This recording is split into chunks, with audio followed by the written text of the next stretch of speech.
shall be like the stars above. The Most High God be the watchman of this nation. Ambazonia, land of freedom, you shall live in plenty, meeting our needs. And your children shall be like the stars above. The Most High God be the watchman of this nation. Good morning, everyone. Welcome to City Life. It's Monday the 19th of October. We have in the studio the producer, where he should be, John McDonough. And zooming in, we have Jim Peters coming in from the Highland. Prue and Kembang from more downtown. Good morning. George Zaharoulis. Where are you from? Chelmsford today, George? Yes. And then we have myself, Cliff Krieger, and we'll have a guest about 6:30 from Maryland. So, Hunter Biden, is he becoming the focus of the campaign? Joe Biden's son? Anybody heard about Hunter? Well, you and I talked about him yesterday. George? Yeah, I heard about him. All I know is that there was something going on between the vice president and his son. He was getting, 50 to 60,000 a month for his skills. I don't know what skills he had. Why is it coming up now? Is that important for the safety of the nation? And not saying that this is coming at the heels of the election, and not saying the reason why. Then we are fooling ourselves, and the whole world is looking at us and laughing. I'm smelling a Democrat right there, bro. And if this was Donald Trump's daughter or son, what do you think would happen? Good question, John. The answer to that is 220,000 people are dead. Are we talking about, and many more are in their dying beds right now? Many more are dying as we speak right now. Is that of any importance to anyone? Excuse me, Mr. Democrat. Okay, excuse me, Mr. Democrat. I just asked you a question, and I'm not going to ask you any more questions if you don't want to answer them, okay? If you're going to turn into Nikki Songus and not answer questions, I respect that, Fro, okay? My question was, and I'll repeat it, and you're a very smart guy, if this was Donald Trump's son or daughter, what would happen? If this was Donald Trump's son or daughter, what would happen? They would not, they wouldn't have left, the thing is they would not have held it towards the last minute, John. They have been talking about this for how many years? Have they been talking about it, yes or no? Have they investigated, yes or no? Have he testified, yes or no? Let us not be fooling ourselves and making people look like they are stupid. Look at things. Make no mistake about it. Nobody's saying anybody's stupid here. I'm just saying, if you want to turn into a politician that doesn't answer questions, in conclusion, if this was Donald Trump's, either one of Donald Trump's children, any one of Donald Trump's children, they'd be crucified. Cliff? Over to you. Our guest is here. I noticed that. Welcome. Mr. Harmony Bobga-Mbuton, down in Maryland right now. Right. Where are you in Maryland? I'm in Lanham. Oh, okay. So that means something to me, may not mean anything to anybody else. So who is going to make a couple of comments? Thank you very much. Welcome, Tony Bobga.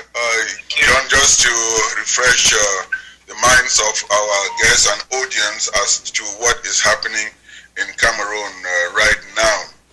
I think during the discussion, John will show some images whereby the Cameroon army goes to the farm and actually round up farmers, poor armless farmers, and pick them up from their farm, line them up and march them, and like prisoners, and they have all these traumatized people ransom from their families. Even as we speak, I just got a text that in a place in Bamenda called Musan Quarter, the army is there breaking doors and people are in their houses searching and picking people up away. And when these people are, we don't know what really is going to happen. I just got a text from someone there now that in fact he is going to hide his phone because the army was knocking the door of his neighbor. Over the week, last week too, the Israelis who were here running away from their lives, some of them were deported and landed back in Cameroon, and I know you know the fate of it. Those, unfortunately, these our brothers and sisters who ran away and to seek freedom will just be guillotined. I should use that word. So, in fact, over to you, Cliff, to continue with the conversation. Mr. Mbuton, you're an attorney, and you were part of the original resistance to the Francophone government, as I understand it. What was the thing that caused you to take to the streets? Thank you very much. And let me first of all start by appreciating what the city of Lowell, and especially media, has been doing to this revolution, particularly the consistency. In a nutshell, as a leader of the lawyers of Anglo-Saxon extraction in Cameroon, we had observed that since 30th of September 1961, there has been resistance that had not produced the result that the people wished for. And there has been, on the other side, an erosion of every value of the British Southern Cameroon. So what we did was, we saw that the government had been very careful in taking away the legal culture. So I came up with the idea that we should have an inaugural conference on the security of the common law. And at that point, we kind of turned things around. And to my amazement, I noticed that every other group in the Southern Cameroon society was like waiting for the leadership of a group like the lawyers. And this very quickly rallied behind us, because all our laws had been swept, they were being swept away. Our courts were being replaced with people who did not know English and they did not know the common law. So it was another form of, cultural genocide. So what we did was to stand up and tell the government, this is wrong and we're not going to take it anymore. And we told the population, this we're not doing for ourselves because we can continue to make money without necessarily insisting on the common law. But we think that we have an identity we need to protect, and we need to stand up for it. But we'd like you to hang on while we chart the path properly before we get other professions to join. So, some of our viewing audience may not see the common law versus civil law thing very well. I mean, to me it's stark. Common law is different from the French civil law, and I think we're better off with common law, but can you help us a little bit? Yeah, the common law is a lot more dynamic and more akin to a democratic culture than the French legal system, the French-inspired civil law, which is pretty much a command system and, creates a more enabling environment for suppression of the people. Because, like Drew just said, the criminal law in Cameroon will protect military officers, paramilitary officers, and police to go without a warrant and search somebody's house and take him into custody, torture him. But under the common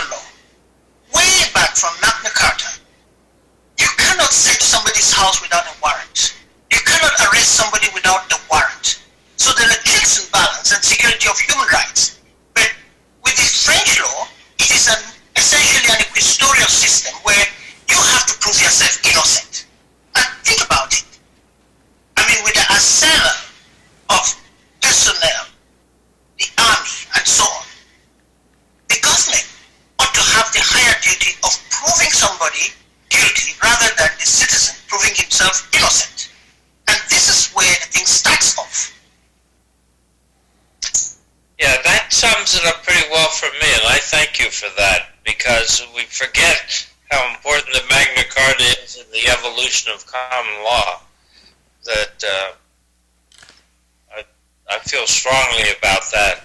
Are you part of the government in exile, or are you still working as a leader of the Lawyers Guild?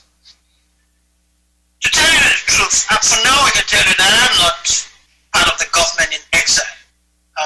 One thing is that there are so many splinters, and that doesn't augur well for my own political philosophy, especially from the revolutionary perspective. You have so many splinters, and this only weakens the revolution. And way back to the very first, second, third, and the fourth conclaves that preceded the setting up of a government, particularly the fourth conclave that held in Nigeria, I insisted in an advisory opinion that I sent at the eve of that conference that it was ill-opportune to set up a government, because a government in exile without its foot on the soil in the territory will not help us. They will simply deride us as rebels, and that will bring up the revolution down. People didn't listen to me, so I kept quiet. But when they arrested the leaders in Nigeria who are now serving a life sentence in jail, it was thrust on me to lead. I insisted this does not look like what I wanted. But I finally caved in and accepted a triumvirate where I was the chair of the triumvirate. And because of the greed and quest for power, so many people started, throwing things, and I said, okay, I go back to my original philosophy. People have to be organized if you have to achieve something. And we must not think only about us in the diaspora. We must talk and get the approbation of people on the ground, because they are the people who are facing the bullets. And to me, organization, strategy, and focus, unity are critical to success in everything we do. When I saw this was absent, I took a backstage and opened up to advise any willing and capable person on stage who would like to listen to the right way to do things. And I continue to interact with the lawyers on the ground and try to mobilize the Southern Cameroonians who are attorneys or holding other legal jobs in the diaspora, so that being the people who reignited this revolution, we should not back off completely. We should provide counsel to be able to recover the revolution from a downward turn. Do you answer the question? Go ahead. Okay. We've listened to a lot of stuff about Cameroon. At what point do you decide to fight? Take arms, war. Okay, I am of the group, the group of people who do not agree to armed conflict. I believe and am committed to non-violent revolution, because, when you're fighting for the people and they lose their lives, you don't achieve anything. Right. But this is what happens. Even the UN Human Rights Conventions recognize that if you push people to the war and you push them up the war, the only thing you can await is that they will crash from that war onto you. The resistance, the fight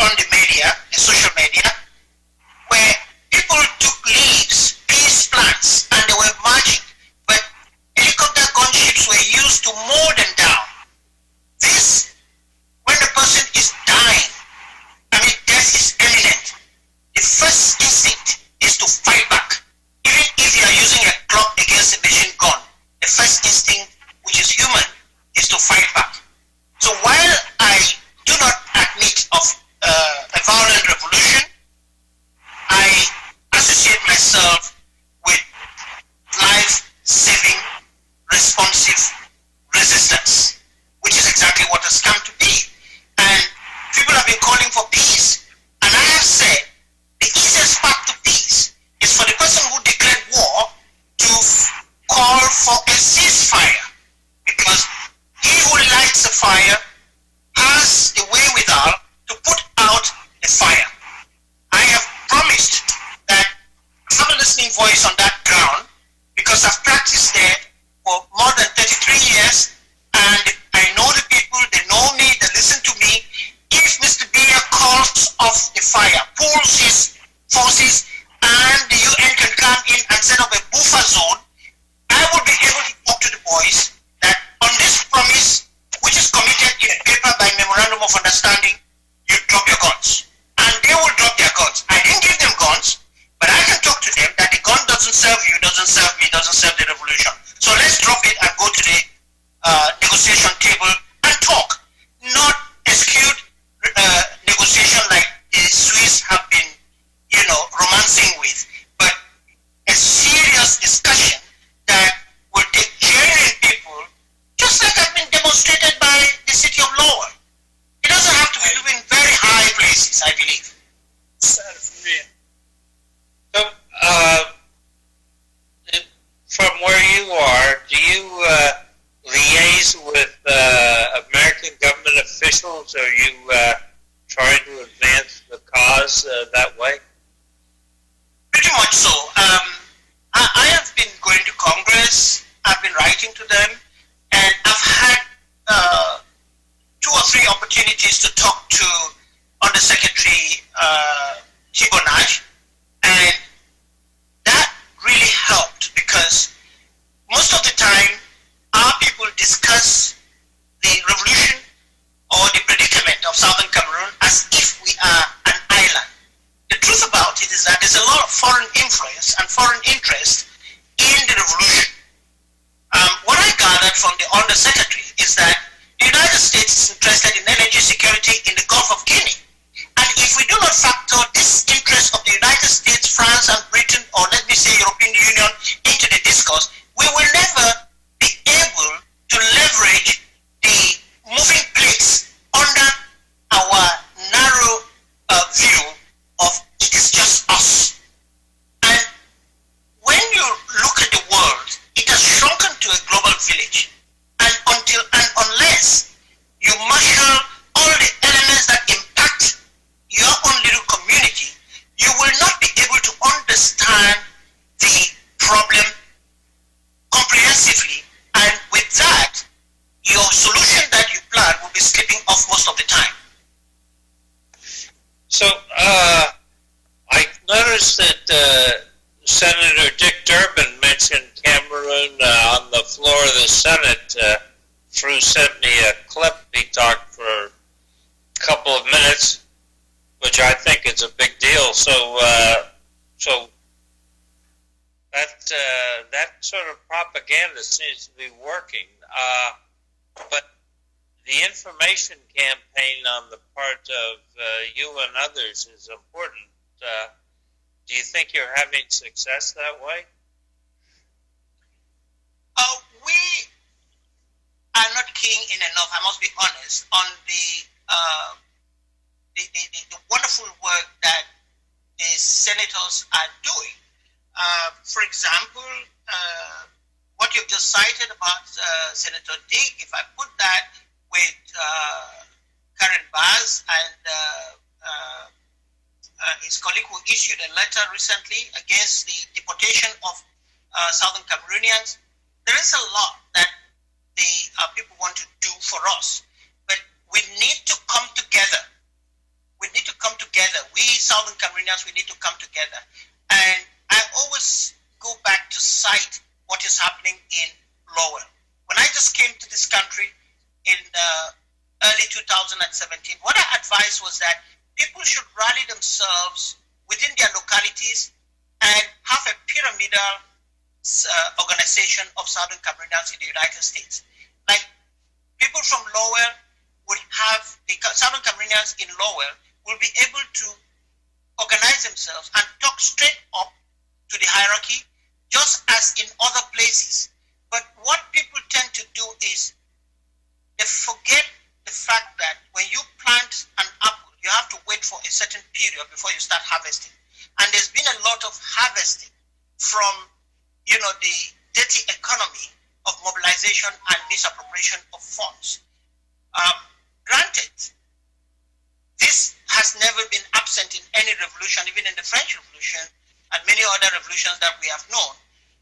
I take it to be a growth process, but unfortunately ours is a very slow growth process. And hopefully we will learn, we'll take a lead, and I will encourage Southern Cameroonians in the United States to go and build a relationship with their counties in the same manner, taking a lead from the way FRU has come across with Lowell, so that we will have a broad base, and that will bring representation that will produce genuine leaders who are performant and accountable.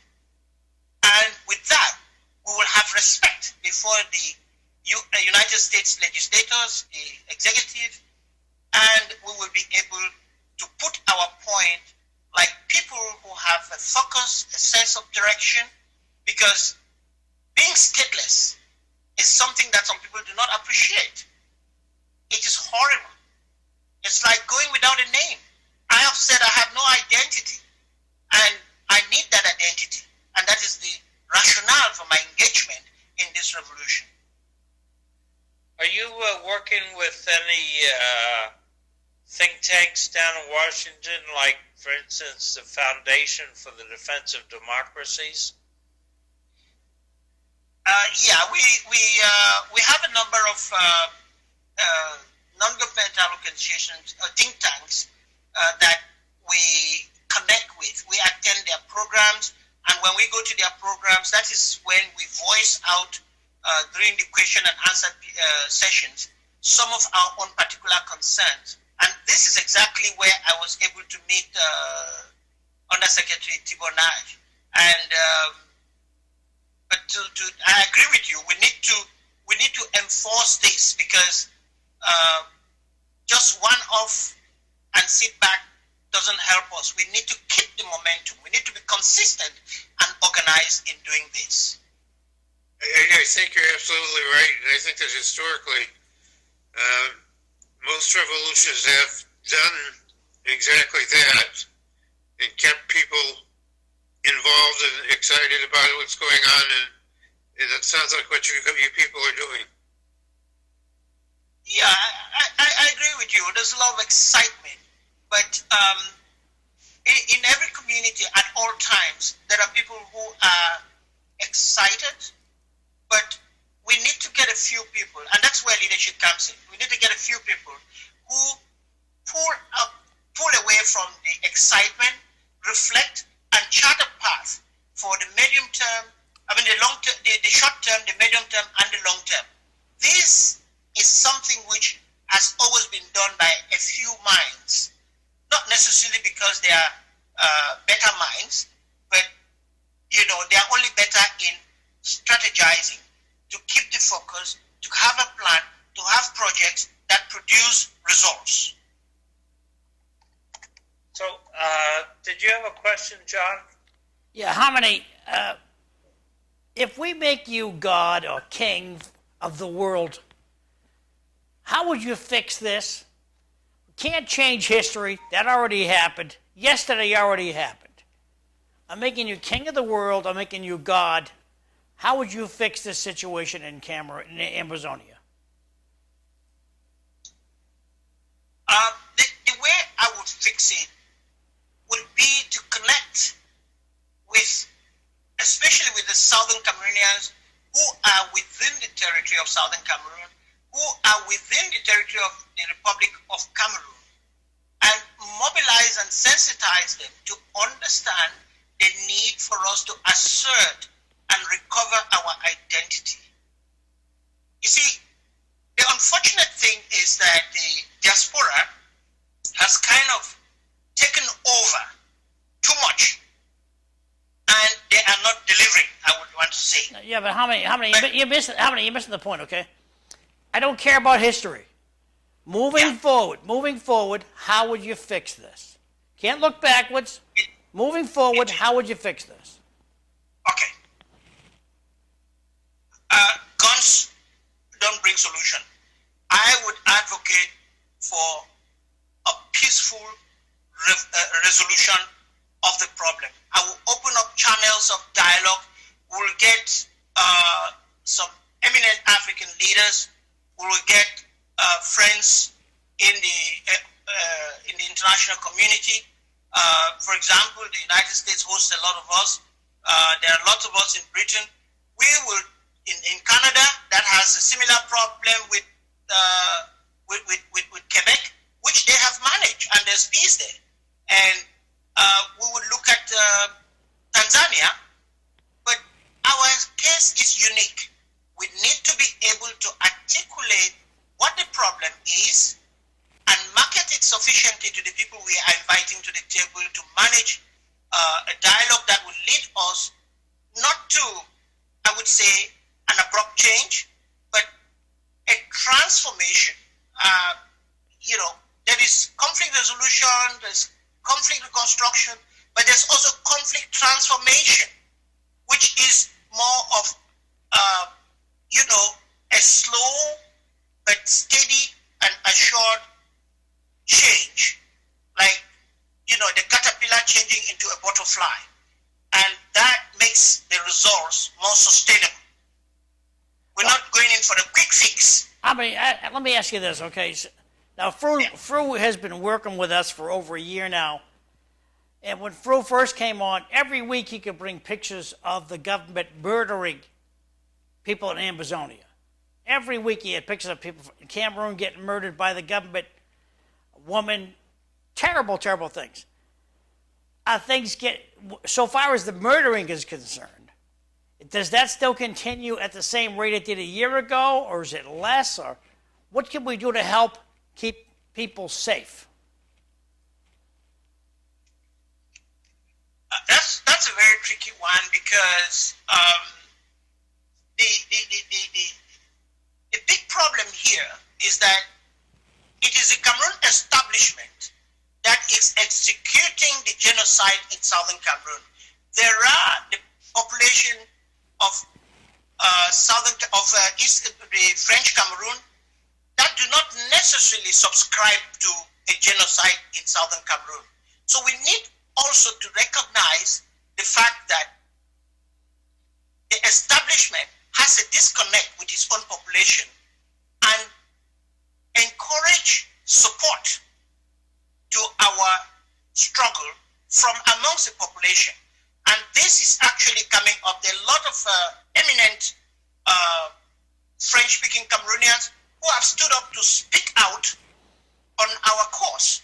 And others for political convenience like Kamto Maurice, they ally with the former colonial masters, and they will not speak out genuinely until they are being clamped upon.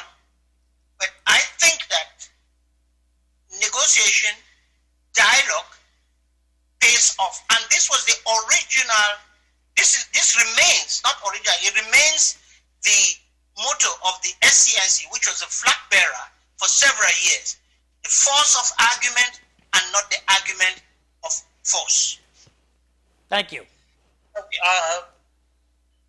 Our time's run out, but I wanted to ask real quick, is there some human rights organization tracking the fate of people that the United States determined were illegal immigrants and they were forced returned to Cameroon?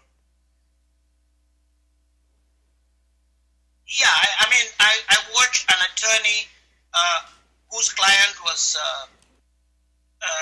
being deported, and a couple of human rights organizations have made their voices heard.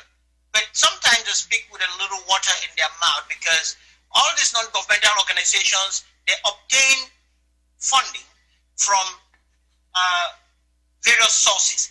And the unwritten part of their agreements with these funders is that you can speak about this, you cannot speak about this. There is a structural way of, turning them away from the Cameroon the Southern Cameroon case by funding projects in other places, because I can tell you the energy security is one denominator that if we do not deal with, we will not be able to forge ahead. And this is where I say that the multinationals will need to be approached so that the governments that support these multinationals will have to open up discussion with them to say, well, if you want to invest in this place, we are not going to force peace, we will negotiate peace.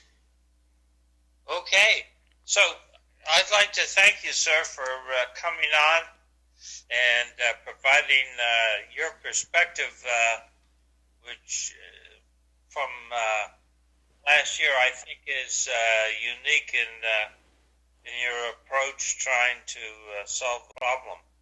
And I wish you good luck down there. Thank you. Thank you. And Fruity, you have any final thought? Well, Cliff, I want to thank Tony Bobga for coming and shedding light and also talking to our international community. But I would also like to take this opportunity to thank the panelists, John, Jim, George, and you in particular, Cliff, for what you guys have been doing since 2017. But we should know that you people are the voice of the voiceless. As I told you, that just tonight, even as we are speaking, our people are dying. Some are even dying at this moment. Someone hit himself and sent me a text.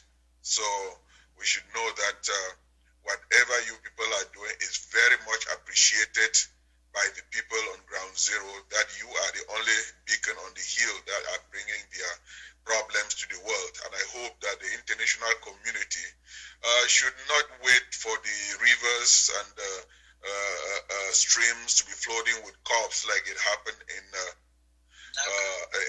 Rwanda. In Rwanda, currently they go to rivers in Cameroon. Those bodies are floating there, but there are no cameras there for the international community.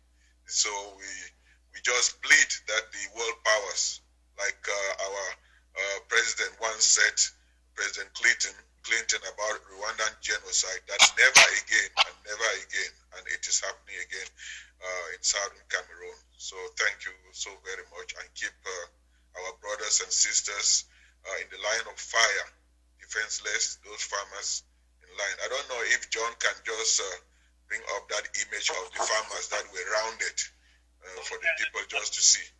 He had it up earlier. Oh, yeah. I'll go dig it out again. It's easy to do. So that we can just see how you could see in their faces, parents, my grandparents, my mothers, those who are scratching here and there to get food into the farm. The army goes there, rallies them, and you see how miserable, how they look. They are frightened. Some of them could just die from the hunger, and they are getting out of to go to the farm and get something for the kids. The army will go there and fetch them like criminals. If John could put that image, we'll just see how. Well, looking at it right now, if you look at your TV screen. Yeah, I can see, John, yes. Those images speaks a lot. They speak a lot about our people. They are there without any weapon, nothing. Their farm tool, but you can see the army. This is the army that's sworn an oath to protect civilians. But this is the image that is not being sent out to the international communities.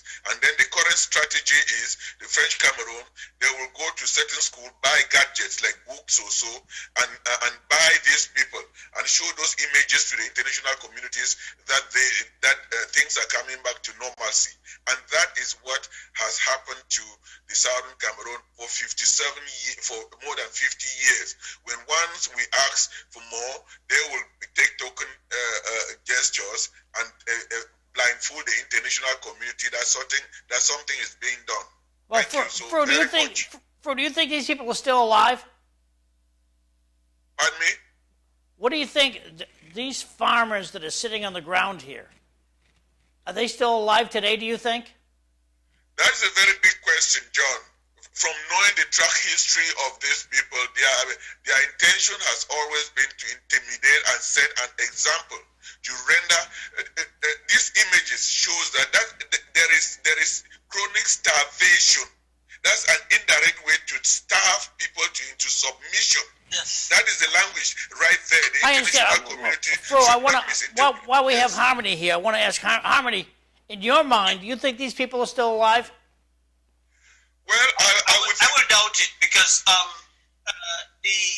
in the city of Bamenda, there is a river that runs through a number of villages which is the source of drinking water for many people. In the last 1 month, every 1 a.m. to 2 a.m., the soldiers have been removing young people and taking to the river, kill them, dump in the river. And I had some images sent to me by WhatsApp, and that river goes through from Bali, Chomba to Mankon, all the way to Bafut.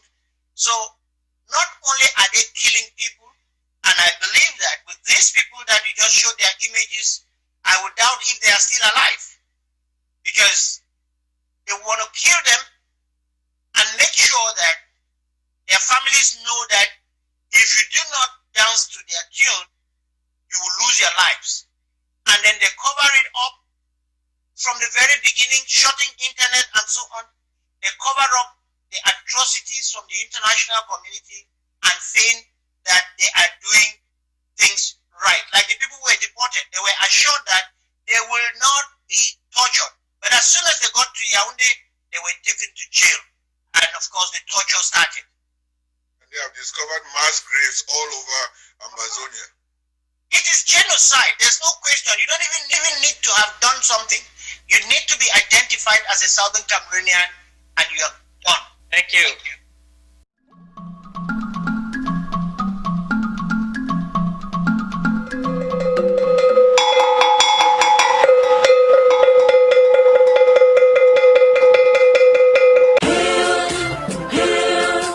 Hail this land of glory, we the Ambazonia, special loyalty. Praises to our Savior who granted us our freedom. Allegiance to the hero who fought along with Yahweh. Glory will rise and never to fall. Hearing a nation flowing with milk and honey. Glory, glory, glory to the Father for making you a nation, a joy forevermore. Amazonia, land of freedom, you shall live in plenty, meeting our needs. And your children shall be like the stars above. The Most High God be the watchman of this day.